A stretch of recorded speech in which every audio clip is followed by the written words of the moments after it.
사람들이 삶 속에서 떠올리고 싶지 않은 단어지만 그러나 때로는 삶으로 경험해야만 하는 단어가 있습니다. 고난이라는 단어입니다. 조금만 삶을 진지하게 생각해 보면 이 고난이라는 이 주제가 결코 쉽지 않다는 것을 알 수 있습니다. 우리는 모두 미래를 계획하면서 밝은 미래, 또 꿈이 있는 미래를 누구나 다 계획을 합니다. 그러나 우리 계획대로만 인생이 움직여 주지를 않습니다. 한순간에 풍랑이 밀려올 때 내가 수없이 노력하며 쌓아 올린 탑이 한순간에 무너지는 절망을 경험할 수도 있습니다. 우리가 신문과 매스컴에서 무수한 그 고통의 이야기를 듣게 되죠. 그때마다 우리 속에는 이런 생각을 할 때가 있습니다. 나와 좀 상관이 없는 다른 사람의 이야기, 먼 이야기로 생각을 합니다. 그러나 사실 고난이라는 것은 언제나 우리 삶의 주변에 함께했던 주제이고 진행형의 단어인 것을 압니다. 어떤 사람은 그 고통 속에서 신을 원망하기도 합니다. 하나님을 향하여 불편한 그 마음을 드러내기도 합니다. 또 어떤 사람들은 그 고통 속에서 오히려 하나님을 만나게 되고 하나님을 사랑하는 교제권으로 들어가게 됩니다. 그래서 C.S. 루이스라는 분은 이렇게 표현을 했습니다. 하나님은 기쁨 속에서 속삭이시고 하나님은 양심을 통해 말씀하시고 하나님은 고통을 통해 소리치신다. 그러니까 하나님이 가장 큰 소리로 자신을 드러내는 것이 인생의 고난의 현장이다라는 것입니다. 하나님은 고난받는 자들을 외면하지 않습니다. 시편에 보면 소망의 하나님께서 마음이 상한 자 긍휼히 여기시고 가까이 하신다고 수없이 말씀하십니다. 고난 자체를 환영하는 사람은 없을 것입니다. 우리 신앙인들도 마찬가지입니다. 고난을 가볍게 여기는 태도가 마치 믿음의 어떤 대명사인 것처럼 착각할 수도 있습니다. 그래서 본인은 이 고난이라는 주제가 그리 큰 주제가 아니다. 고난을 가볍게 대하는, 고난 때문에 그렇게 주눅드느냐, 그렇게 말할 수 있지만 그것은 결코 성경적인 접근은 아닙니다. 심지어 고난이 오라, 고난에 대해서 환영하는 듯한 멋있게 들릴지는 모르지만 그것은 과장된 자기 확신 아니면 객기일 수 있다는 것입니다.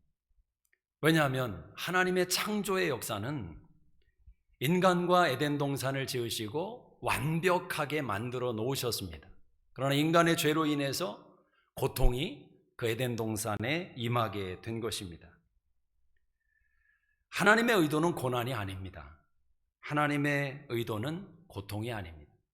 심지어 예수님도 고난 앞에서 환영하지는 않았습니다. 우리가 예수님을 너무 극대화시켜서 이해하려 하다 보면 마치 예수님은 십자가를 웃으면서 지시고 십자가, 내가 질 십자가, 달콤하게 십자가의 잔을 들이켰다고 생각할 수 있습니다. 그러나 겟세마네 동산의 기도는 우리에게 전혀 다른 예수님의 반응을 보여줍니다. 할 수만 있으면 이 잔이 내게서 지나가게 하옵소서. 예수님도 그 잔을 거부하고 싶었던 것입니다. 육신을 입고 있기 때문에. 그러나 하나님의 뜻에 굴복하시고 동의하시고 또 그 뜻을 쫓아가기로 결단하신 거죠. 고난은 결코, 고통은 결코 환영할 만한 내용은 아닙니다. 때로는 하나님의 뜻을 붙들기에 인내하며 그 책임을 짊어지고 묵묵히 걸어가는 것입니다. 그래서 우리는 고난을, 고통을 경험할 때 왜라는 질문을 던지기보다 이후에 어떤 상황이 펼쳐질 것인가를 생각해 봐야 합니다. 대부분 고난받을 때 본능적으로 나오는 것은 어쩔 수 없는 why라는 질문입니다. 왜 내 인생에, 왜 우리 가정에 이런 일이 벌어지는가? 자연스러운 반응일 수 있습니다. 그러나 거기에서 한 걸음 더 나가서 이 고난 너머에 무엇이 있을까? 이 고난의 먹구름 뒤에 어떤 영광이 기다리고 있는가를 생각하려고 애를 써야 되는 것입니다. 여러분 종종 운동을 하시다 보면 그런 경험을 하실 겁니다. 이렇게 뭐 역기를 든다든지 무거운 도구를 가지고 운동을 하죠. 저도 피트니스에 몇 달 좀 다녀본 적이 있는데 거기 가보면 정말 무거워 보이는 것을 막 힘겹게 땀 흘리며 드는 사람들이 많습니다. 저는 별로 좋아하는 그 운동 방법이 아니어서 들진 않았는데요. 간혹 보면은 뭐 여자분들 가운데도 이렇게 강인해 보이지 않는데도 제가 볼 때는 저걸 어떻게 들까 싶은데 그 역기를 다 들더라고요. 근데 왜 그렇게 무거운 역기를 땀을 흘려가면서 그 사람들이 그렇게 드는 것입니까? 거기에는 이런 원리가 담겨 있는 것입니다. 그 무거운 것을 들기는 고통스럽고 힘들고 어렵지만 무거운 것을 드러내는 과정 속에서 그리고 완성한 그 결과 속에서 그 사람이 힘을 얻게 된다는 겁니다. 작은 것을 들어올린 사람은 작은 힘을 얻는 것이고 큰 것을 들어올린 사람은 큰 힘을 얻는 것입니다. 간혹 여자분들이 물병 2개 손에 잡고 이렇게 막 걸어가면서 흔들고 막 이렇게 아령도 하고 그러잖아요. 사실은 그 별 볼 일 없는 효과입니다. 물 그거 들어서 뭐 큰 힘이 있겠습니까? 어느 정도는 힘을 얻겠지만 그러나 진정한 운동이 되는 것은 내가 좀 부담스러울 정도로 그런 내용을 들어보는 그 경험이 필요한 것입니다. 고난을 통과하는 사람들의 결과를 보면 그 고난을 통과한 후에 반드시 변화가 일어나는데 인생을 보는 관점이 바뀌고 사람을 보는 관점이 바뀌고 신앙의 관점이 바뀌는 것입니다. 그건 어디 가서 배울 수 있는 게 아닙니다. 얻어낼 수 있는 게 아닙니다. 그 고난이라는 큰 무게를 들어 올리면서 자기도 모르게 형성된 근육이고 신앙의 모습이다라는 것입니다. 이런 면에서 볼 때 오늘 이 다윗이라는 인물은 우리에게 많은 부분을 이야기합니다. 여러분, 다윗만큼 하나님과의 관계가 좋아서 기가 막힌 고백을 쏟아놓은 사람이 누가 있습니까? 그의 인생은 주님으로 인해서 평안했고 쉴만한 물과 푸른 초장으로 인도하시는 그 목자 되신 주님을 따라가는 감격이 다윗의 고백입니다. 그러나 동시에 다윗만큼 선이 굵고 고통이 깊은 그런 고난을 통과한 사람이 어디에 있겠습니까? 우리가 시편을 읽어보면 많은 부분 다윗의 고백 아닙니까? 그 다윗의 고백 가운데는 하나님을 향하여 아름다운 시도 있지만 탄원시가 많습니다.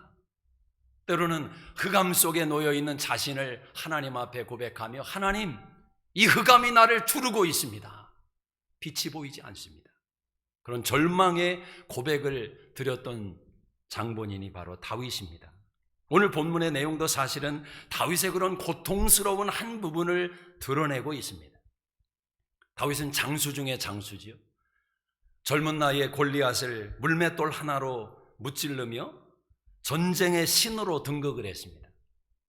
다윗 같은 사람이 없습니다. 야전에서 다져진 다윗의 전술과 전쟁 실력은 어느 누가 따라잡기 어려운 실력이었습니다. 그렇게 그는 용맹스럽고 담대했던 사람입니다.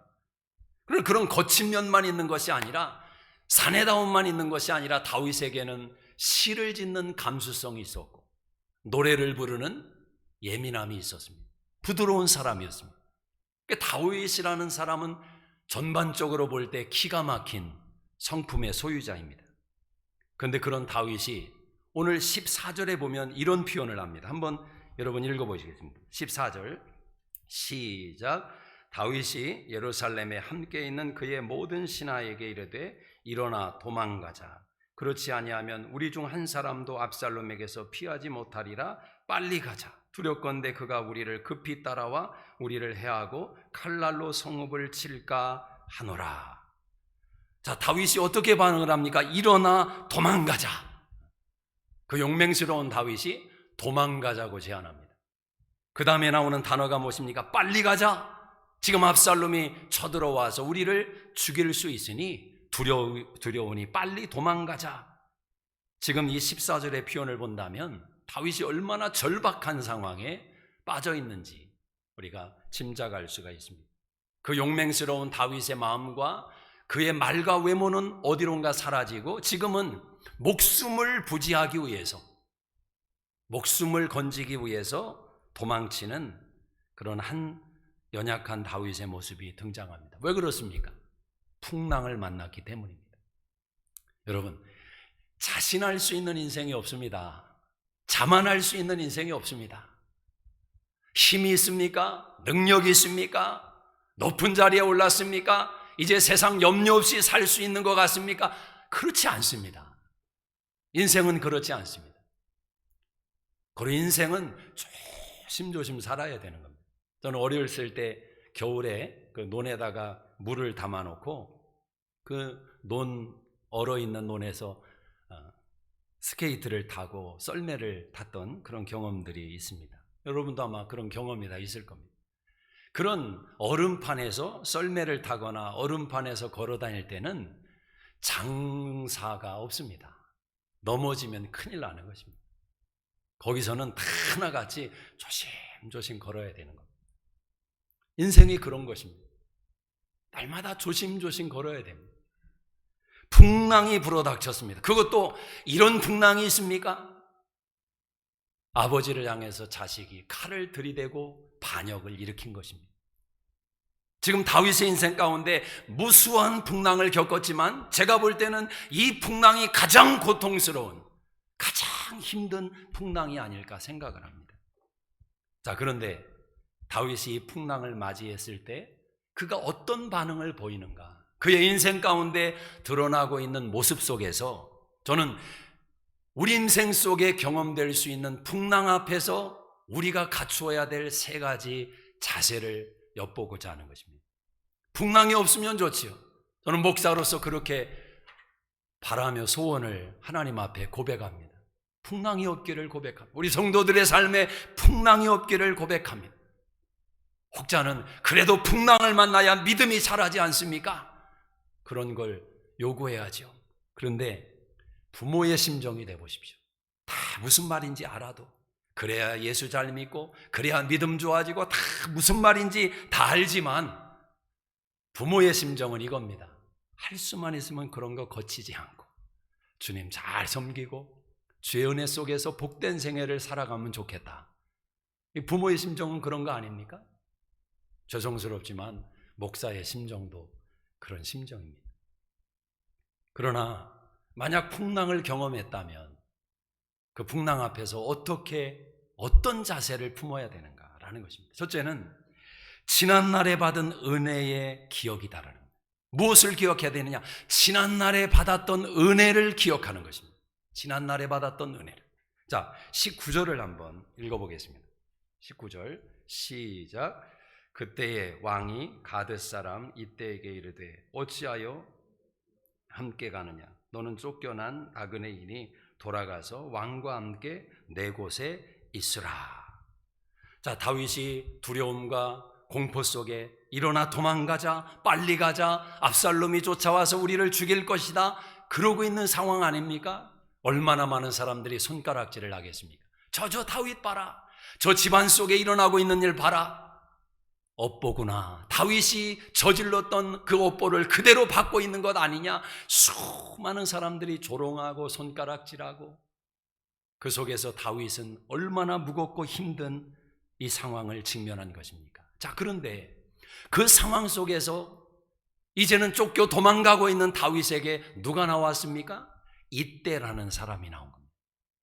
수백 명의 사람과 함께 이때라는 사람이 나와서 다윗에게 말을 하는 것입니다. 여러분, 이때라는 사람은 블레셋 사람입니다. 가드 사람입니다.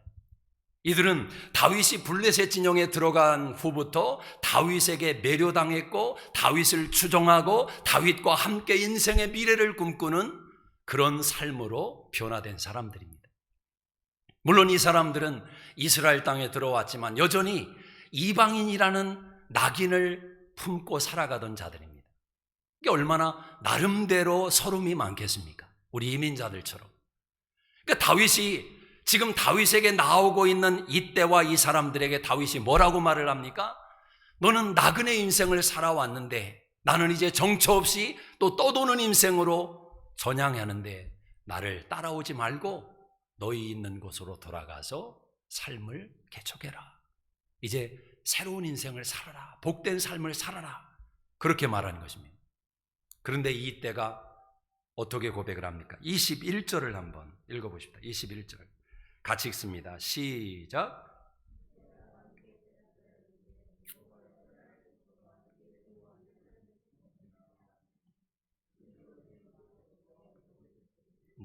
사나 죽으나 종도 그곳에 있겠나이다 하니. 자, 이때 입에서 기가 막힌 대답이 나오는 것입니다. 저는 주님이 가시는 곳에, 다윗 왕이죠, 당신이 가는 곳에 나도 갈 것이며 당신이 있는 곳에 나도 있을 것입니다. 전혀 떠나지 않겠다는 것입니다. 자, 여러분, 다윗에게 있어서 블레셋이라는 나라는 뗄래야 뗄 수 없는 운명적인 나라입니다. 왜냐하면 그가 10대 중반에 골리앗을 무너뜨리며 그의 인생의 새로움을 역사 가운데 드러냈습니다. 그때부터 블레셋과 다윗의 관계는 악연이었습니다. 수많은 전쟁을 통해서 블레셋을 무찔렀고 또 때로는 블레셋 진영의 다윗이 도망가서 그곳에서 안식을 누리기도 했습니다. 그 블레셋은 다윗에게 있어서 뗄래야 뗄 수 없는 그런 나라이며 그런 백성이었습니다. 그런데 그 백성의 한 사람인 이때가 지금 다윗에게 보이고 있는 반응을 보이십시오. 자, 다윗이 떠나라고 말을 해줬음에도 불구하고 이때는 주님이 가는 곳에 내가 있겠다라는 것입니다. 왕이 어느 곳에 있든지 나는 그곳에 있을 것입니다. 이 고백을 다윗이 듣게 되는 것입니다. 여러분, 이 고백이 어떤 고백인지 아십니까? 로마서 14장 8절에 보면 사도 바울이 그런 고백을 합니다. 우리가 살아도 주를 위하여 살고 죽어도 주를 위하여 죽나니 사나 죽으나 주님의 것입니다. 이것은 바로 그런 고백입니다. 당신의 목숨과 나의 목숨은 하나입니다. 결탁되어 있다라는 것입니다. 이런 고백이 가족으로부터 나온 것이 아닙니다. 블레셋, 다윗의 평생의 원한관계였고 또 평생의 적대관계였고 뗄래야 뗄 수 없는 그 블레셋 사람의 입에서 나온 것입니다. 저는 다윗이 이 고백을 들었을 때 이때의 고백 속에서 하나님의 음성을 들었다고 생각합니다. 여러분, 하나님의 음성이라는 것은 여러분이 잠을 잘 때 꿈속에서 들려올 수도 있겠죠. 설교 말씀을 들을 때 그 말씀 속에서 들려올 수도 있겠죠. 그런데 때로는 전혀 예상하지 못한 사람들의 입을 통해서 여러분의 인생을 향한 하나님의 음성이 들려오는 것입니다. 지금 다윗이 이때 이 고백을 들을 때 용기가 나지 않겠어요? 힘이 나지 않겠습니까? 지금 나는 도망자인데 정처 없이 또 돌아다닐 인생의 출발점에 서 있는데 나와 함께 하겠다고, 나를 떠나지 않겠다고 함께 그 자리를 지키고 있는 이 고백을 들을 때 얼마나 위로받고 용기가 나겠습니까? 바로 그것이 저와 여러분을 향한 하나님의 음성이다라는 것입니다. 내가 너와 함께 하겠다. 고통의 시간에 가장 큰 위로가 무엇입니까? 함께 하는 것입니다. 누군가 함께 해주는 겁니다. 여러분, 하나님이 저와 여러분과 함께 해주신다는 말이 얼마나 위대한 말입니까? 사실 우리는 이 캐롤톤, 프리스코, 플레노, 코펠, 또 어디에요? 안 하면 안 되니까 그런 지역에 살고 있는 별 볼 일 없는 소시민 아닙니까? 저와 여러분이 어디에 가면 많은 사람들이 열광하며 우리를 환영할 것입니까? 우리 앞에서 고개를 숙일 것입니까? 인정해 줄 것입니까? 아니요. 그냥 평범한 사람들이에요. 그런데 이런 우리를 만왕의 왕이신 하나님께서 함께 해주신다고 말씀하십니다. 여러분, 왜 함께 해주시는 것입니까? 당연하게 여겨지십니까? 너무 많이 듣다 보니까 하나님이 함께 하십니다. 임마누엘 하나님이 함께 하십니다. 너무너무 많이 듣다 보니까 우리 속에서 건성건성 들을 때가 있어요. 당연하게 그렇지 않습니다. 그분이 나와 함께 하신다는 사실은 가슴 벅찬 고백입니다. 다른 거 다 자체하고 임마누엘의 신앙 하나만 믿어줘도 그 사람의 인생은 기가 막히게 바뀔 수밖에 없습니다. 하나님이 나와 함께 하신다. 이때의 고백 속에서 다윗이 그 음성을 듣습니다. 하나님은 지난 날에도 광야를 전전하며 굴 속에서 잠을 자고 밤하늘을 벽에 삼고 이불 삼아서 보냈던 그 무수한 고통의 시기 속에 하나님은 한 번도 다윗을 떠난 적이 없습니다. 생명싸개 속에 다윗을 품으시고 사울이 3,000명을 동원해 잡으려 했지만 다윗을 잡을 수가 없었습니다. 왜요? 하나님이 함께 하셨기 때문에. 지난날에 하나님이 베푸셨던 그와 같은 은혜를 기억하라는 것입니다. 인생의 풍랑을 만났을 때 지금 이 풍랑이 너무 크고 힘들지만 지난날에 받았던 하나님의 은혜를 기억하고 떠올려 보면 그 사람은 용기를 얻습니다. 위로를 얻습니다. 이 또한 지나가리라. 이사야 43장에 보면 여러분이 좋아하시는 이런 말씀이 있습니다. 너희가 불 가운데로 지날 때 불꽃이 사르지 못할 것이고 물 가운데로 지날 때 물이 침몰치 못할 것이다. 우리와 함께 하신다는 약속입니다. 근데 여러분, 하나님께서 함께 하신다고 말씀하신 이유가 1절에 등장을 합니다. 왜 함께 하시느냐? 이유는 간단합니다. 너는 내 것이기 때문에. 하나님의 자녀이기 때문에 함께 하신다고 약속합니다. 세상이 알아주느냐, 세상이 인정하느냐, 하나님은 관심 없습니다. 내 아들 예수 그리스도의 보혈로 피로 값주고 사신 당신의 자녀를 하나님은 지켜주신다고 약속하십니다. 그런데 여러분, 그 하나님은 물을 만나지 않을 것이다, 불을 경험하지 않을 것이다, 불시험이 너에게는 찾아오지 않을 것이다, 그런 말씀은 하지 않았습니다. 내가 시험을 통과한 후에, 불시험을 건넌 후에 함께 할 것이다, 그러지도 않았습니다. 성경을 자세히 읽어보면 이렇게 표현되어 있습니다. 물을 건널 때, 불을 통과할 때, 그 힘들고 어려운 상황 속에서 하나님이 말씀하시는 겁니다. 내가 너와 함께한다. 내가 너와 함께한다. 인생의 풍랑을 경험할 때 잊지 마십시오. 지난날에 하나님이 큰 은혜를 베푸셨습니다. 그 은혜를 기억하셔야 됩니다. 두 번째는 인생 속의 풍랑을 경험할 때 무엇을 기억해야 하는가? 하나님의 말씀에 대한 확신입니다. 하나님의 약속의 말씀에 대한 기억입니다. 자, 25절을 한번 읽어보겠습니다. 25절 같이 읽습니다. 시작. 왕이 사독에게 이르되 보라, 하나님의 궤를 성읍으로 도로 메어가라. 만일 내가 여호와 앞에서 은혜를 입으면 도로 나를 인도하사 내가 그 궤와 그 계신대를 보이시리라. 자, 다윗이 도망자로 지금 도망을 치기 위해서 나섰을 때 제사장들이 어떤 행동을 보였습니까? 레위인들과 함께 하나님의 언약궤를 메고 다윗 앞에 나온 것입니다. 지금 다윗이 도망을 치고 있으니까 가장 중요한 이 언약궤를 다윗과 함께 운반해 가야 되는 것 아닙니까?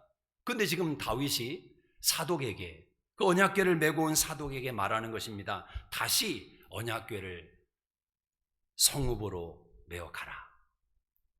다시 언약궤가 있는 곳으로 가져가라는 것입니다. 그리고 이렇게 말합니다. 만일 여호와 앞에서 은혜를 입으면 도로 나를 인도하사 하나님의 궤가 있는 곳으로 나를 부르실 것이다. 여러분, 다윗의 이 고백은 기가 막힌 고백인 것입니다. 하나님의 언약궤를 움직이지 말라는 것입니다. 하나님의 언약궤를 옮겨가지 말라는 것입니다. 내가 다시 하나님의 언약궤가 있는 곳으로 돌아올 것이다. 그 말씀에 대한 약속을 다윗이 붙들고 이 고백을 드리는 것입니다. 여러분, 다윗의 이 결정이 놀라운 것은 바로 그의 전임 왕이었던 사울과는 전혀 다른 결정이기 때문에. 사울은 블레셋과 전투를 벌입니다. 전세가 기울어지자 어떤 결정을 내렸습니까? 언약궤를 가져오라. 전쟁터로 언약궤를 가져오게 했습니다. 그 언약궤가 함께하면 전쟁에 승리할 것으로 생각했던 것입니다. 결과는 참담한 패배였고 언약궤를 블레셋에 빼앗기는 수모를 겪게 됩니다. 사울의 그 결정은 믿음 좋은 것을 가장한 불신앙의 결정이었다라는 겁니다. 여러분, 종종 보면 그래요. 믿음이 좋아 보이는데, 정말 믿음의 사람 같은데, 그러나 들어가 보면은 불신앙으로 가득 차 있어요.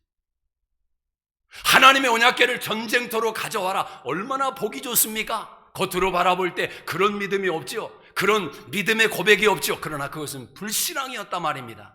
하나님의 언약궤를, 말씀을 인격적인 대상으로 여기는 것이 아니라 내가 움직일 수 있는 힘의 원리로 생각하는 것입니다.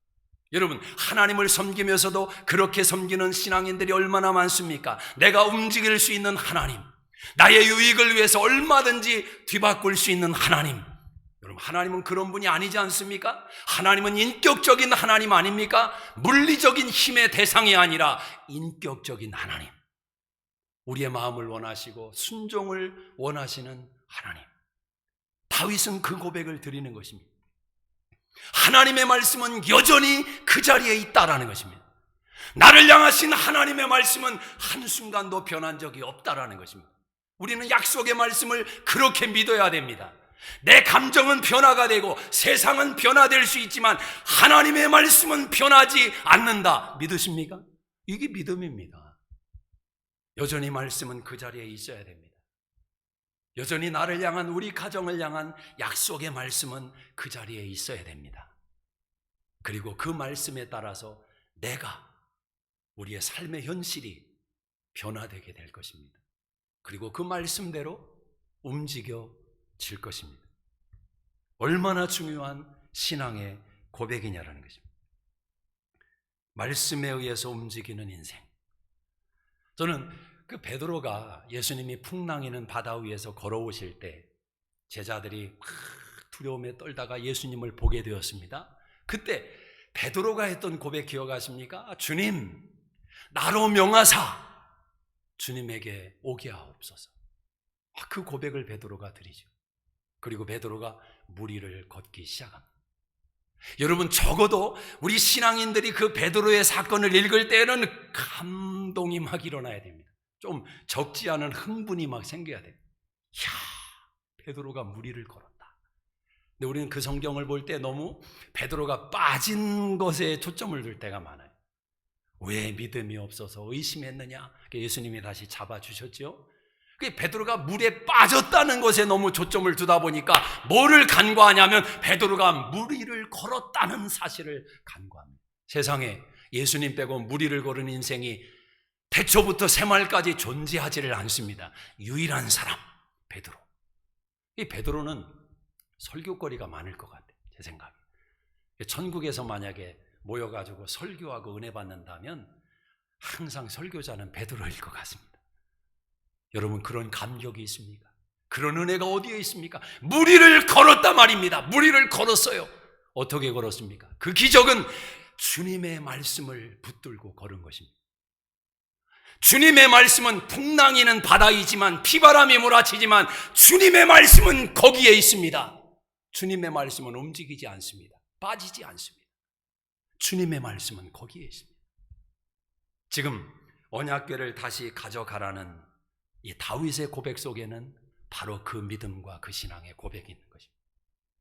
시편 119편 105절에 보면 주의 말씀은 내 발의 등이요 내 길의 빛이니이다. 하루하루의 걸음을 걸을 때마다 이 세상에 함정이 얼마나 많습니까? 어두운 일들이 얼마나 많습니까? 예상치 못한 일들이 얼마나 많습니까? 그래서 우리는 오늘도 말씀 앞에서, 내일도 말씀 앞에서 그 말씀의 등불을 의지하며 한 걸음씩 인생길을 걸어가는 것입니다. 그런데 여러분, 그 약속을 믿고 살아가는 자들은 하나님의 변하지 않는 약속이 있습니다. 시편 1편 기억하십니까? 복 있는 사람. 주의 말씀을 주야로 묵상하며 그 말씀의 은총 속에 살아가는 사람은 이 세상이 어떠함에도 불구하고 여전히 복 있는 자로 뚜벅뚜벅 그 길을 헤쳐나가는 줄로 믿습니다. 무슨 일을 만나도, 어떤 상황에 직면해도 그 인생은 복된 인생이 되는 줄로 믿습니다. 여기 인생을 향한 우리의 비전이 있는 것입니다. 다윗은 지금 하나님의 말씀을 제자리에 돌려놓으면서 자기 미래를 꿈꾸고 있습니다. 여러분, 미래를 꿈꾸며 상상하며 복된 일을 결정할 때는 항상 말씀이 있어야 됩니다. 말씀 없이 내 경험 가지고 내 판단과 예측 가지고 내 예상을 가지고 인생을 꿈꾸면 큰일 납니다. 항상 말씀이 있어야 됩니다. 그러면 그 말씀이 어떤 일을 만나도 무슨 일을 경험해도 두렵고 힘들고 어렵지만 마음 중심만큼은 큰 추가 나를 붙들고 있는 것입니다. 그 말씀이. 그래서 미래를 꿈꿀 때는 약속의 말씀을 붙들어야 되는 것입니다. 약속의 말씀. 지금 다윗은 그 말씀을 붙들고 벌써 미래를 그려보고 있는 것 아닙니까? 다시 나는 돌아올 것이다. 이 말씀이 있는 곳으로, 언약궤가 있는 이곳으로 나는 다시 돌아올 것이다. 벌써 다윗은 미래를 꿈꾸고 그림을 그리고 있는 거죠. 예레미야 32장에 보면 이스라엘이 풍전등화 속에 바벨론에 의해서 망해갈 때입니다. 그때 감옥 안에 있는 예레미야에게 숙보의 아들인 하나멜이 와서 밭을 사라고 제안을 합니다. 네가 기업 물을 권리가 너에게 우선권이 있으니까 네가 밭을 사야 된다. 간교한 생각이죠. 아니, 나라 망해가는데 땅이 무슨 의미가 있습니까? 그때는 캐시가 제일이지. 근데 이 하나멜이 예레미야에게 땅을 사라는 겁니다. 네 돈 내놓으라는 거죠. 근데 예레미야가 그 땅을 샀습니다. 감옥에 있으면서 나라 망해가는데 그 땅을 샀습니다. 왜 샀습니까? 15절에 보면 예레미야가 그 땅 문서를 돌 항아리에 담아서 임봉하지 않고 그 항아리를 보관을 합니다. 15절에 이렇게 말씀합니다. 하나님이 다시 이 땅에서 집을 사고 밭을 사고 포도를 심는 일이 일어나게 하실 것이다. 예레미야는 미래를 산 것입니다. 꿈을 산 것입니다. 희망을 산 것입니다. 하나멜이 어리석은 자예요. 그 땅 팔아놨는데 조금 지나니까 10배, 20배가 올랐대요. 믿거나 말거나. 하나님의 사람들은 그렇게 사는 것입니다. 세상에 의해서 사는 게 아니에요. 하나님의 말씀, 약속의 말씀. 흔들리고 고통스러울 때마다 그 말씀을 붙들어야 됩니다. 기억해야 됩니다. 우리 가정에 주신 말씀 붙잡아야 됩니다. 나에게 주셨던 그 약속의 말씀 기억해야 됩니다. 인생의 풍랑을 경험할 때 하나님의 약속의 말씀을 기억하는 거죠. 세 번째, 인생에서 풍랑을 경험할 때 우리는 무엇을 기억해야 합니까? 친구를 기억해야 합니다. 친구를. 자, 37절을 한번 읽어봅시다. 37절 시작. 다윗의 친구 후세가 곧 성읍으로 들어가고 압살롬도 예루살렘으로 들어갔더라. 자, 이 후세라는 사람은 다윗의 친구였습니다. 그런데 다윗에게 모략을 제시하는 아주 지혜로운 사람이죠. 책사죠, 책사. 근데 다윗이 후세에게 말을 합니다. 너는 나를 따라오지 말고 남아있어라.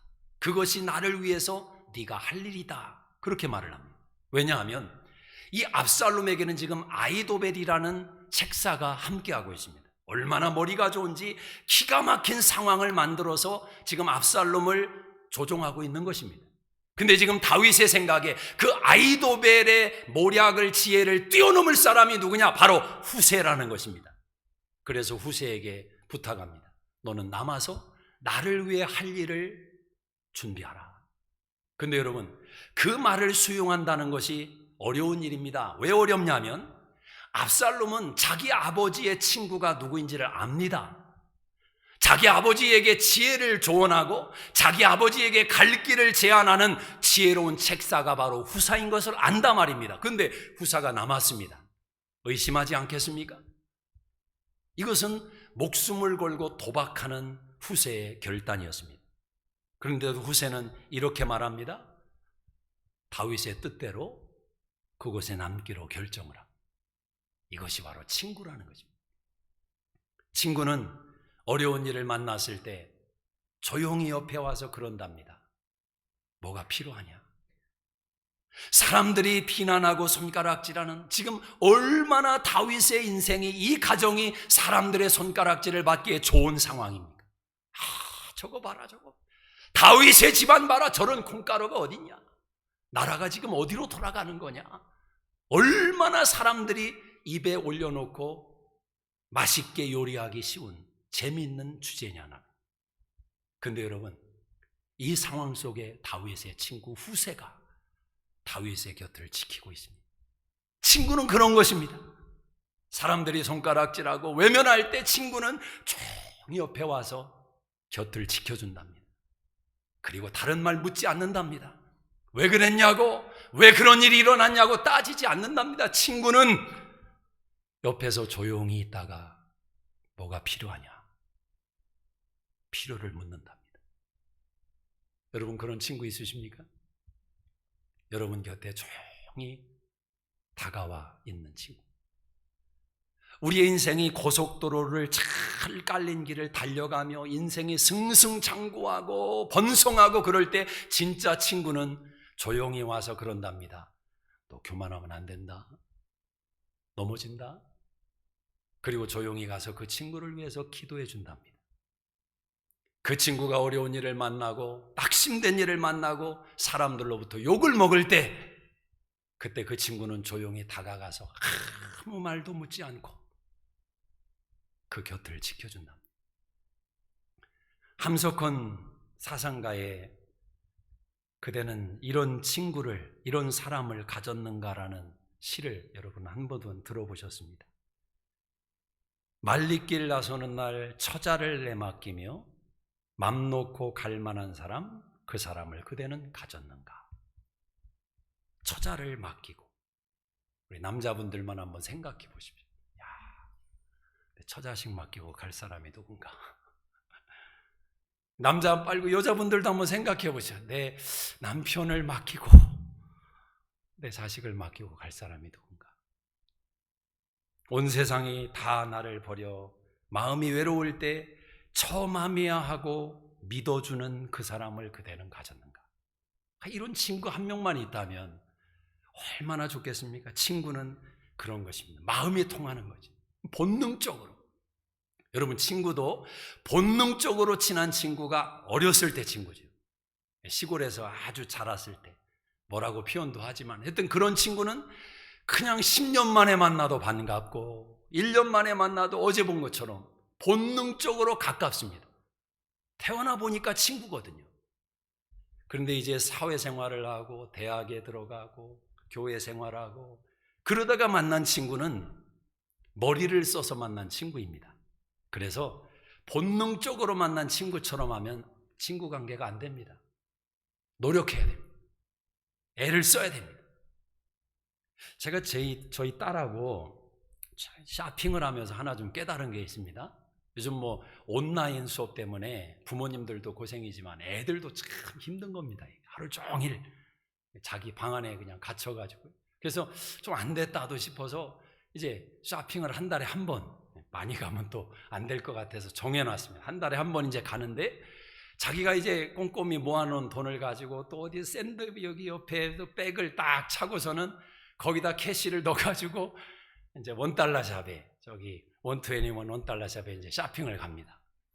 그럼 들어가서 이제 코너에 들어가서 뭐를 만지작하고 이거 어떠냐고 저한테 물어보고 한참을 그렇게 이제 쇼를 벌입니다. 그러면 이제 제가 따라다니다가 성가야 다 샀지?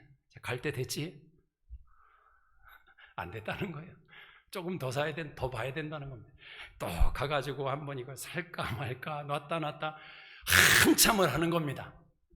근데 제가 그냥 그 모습 지켜보면서 그게 귀여운 거예요. 그 백 들고 나름대로 쇼핑한다고 다니는 모습이 가상하기도 하고 재밌어서 그냥 뒤에 따라다니면서 시간 가는 줄 모르고 저도 따라다닙니다.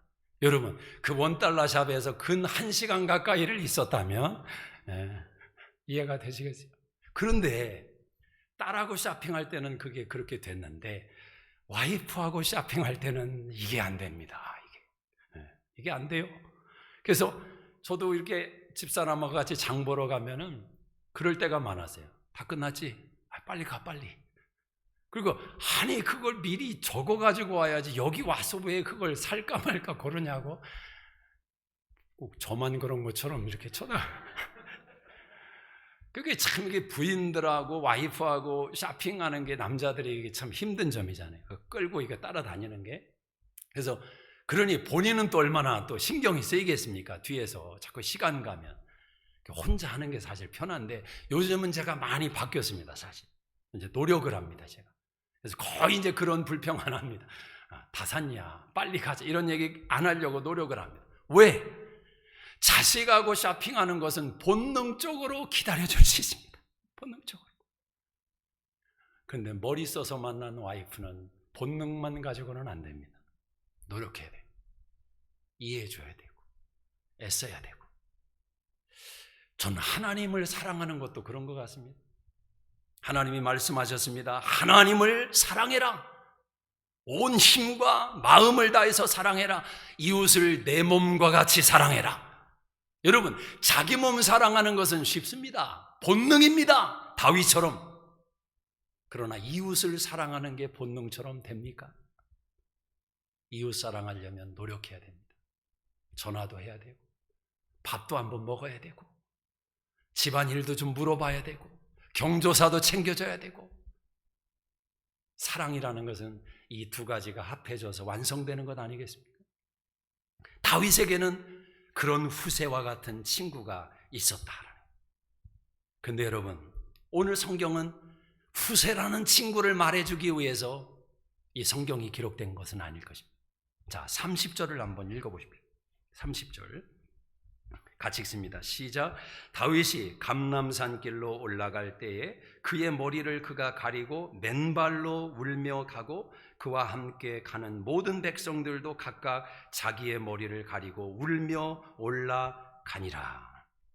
지금 다윗이 도망가고 있는 그 과정 속의 모습을 설명하는데 어디를 갑니까? 감람산을 올라갑니다. 근데 어떻게 올라갑니까? 머리를 가리고 눈물을 쏟으며 맨발로 감람산을 올라갑니다.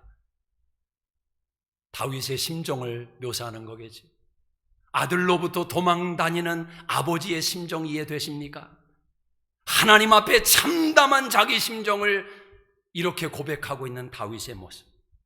죄라도 뒤집어 쓰고 하나님 앞에 울고 싶은 다윗의 심정.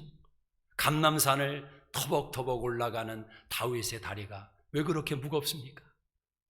지난번에도 오르락내리락 했던 그 감람산인데 오늘은 왜 이렇게 힘들고 버거운 것입니까? 그도 그럴 것이 아들에게 쫓겨가는 아버지의 심정입니다. 신도 신을 수가 없습니다. 그를 따라가는 백성들도 눈물을 흘리며 대성통곡하며 그 감람산을 올라가고 있습니다. 근데 여러분, 바로 그 다윗이 올라갔던 그 감람산을 2000년 후에 어떤 분이 다윗과 같은 심정으로 올라갔다는 거죠. 우리를 구원하기 위해서 오신 예수님이 바로 그 감람산에서 물과 피를 십자가를 짊어지기 위해서 그 산을 맨발로 오르셨다는 거죠. 감람산은 기름이 나는 산입니다. 그래서 요즘도 이스라엘 지형 가운데 올리브 마운틴이라고 지명을 부르고 있습니다. 많은 기름이 흘러나와서 그 나무를 통해서 사람들이 혜택을 입었습니다. 그래서 스가랴 4장 14절에는 마지막 날 그날에 그분께서 예루살렘 동편에 있는 감람산에 서실 것이라고 예언을 했습니다. 예수님은 기름 부음 받은 하나님의 종으로 오시지 않았습니까? 그분은 선지자요, 그분은 제사장이요, 왕으로 오셨습니다. 그래서 예수님의 사역은 가르치고 전파하고 고치시는 분이었습니다. 동방박사들이 아기 예수께 왔을 때 그 예수님의 사명과 예수님의 직분을 칭송하며 그들은 황금과 유황과 몰약을 드리지 않았습니까? 바로 그 감람산, 그 감람산은 예수님의 산입니다. 그 산의 입구에는 우리가 아는 겟세마네 동산이 있습니다. 예수님이 밤마다 올라가셔서 눈물을 쏟으며 기도하셨던 그 자리. 사랑하는 여러분, 예수님이 왜 겟세마네에서 눈물의 기도를 쌓으셨습니까? 왜 예수님이 그 감람산을 맨발로 올라가시며 그 정상에서 십자가를 짊어지시고 물과 피를 쏟아 내리셨습니까? 왜 예수님께서 그 고난을, 왜 수모를, 수치를 감람산에서 감당하셨습니까? 친구를 위해서. 친구를.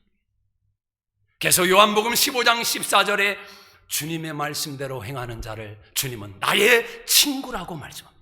13절에 친구를 위하여 목숨을 버리는 것보다 더 큰 사랑은 없다고 예수님이 말씀합니다.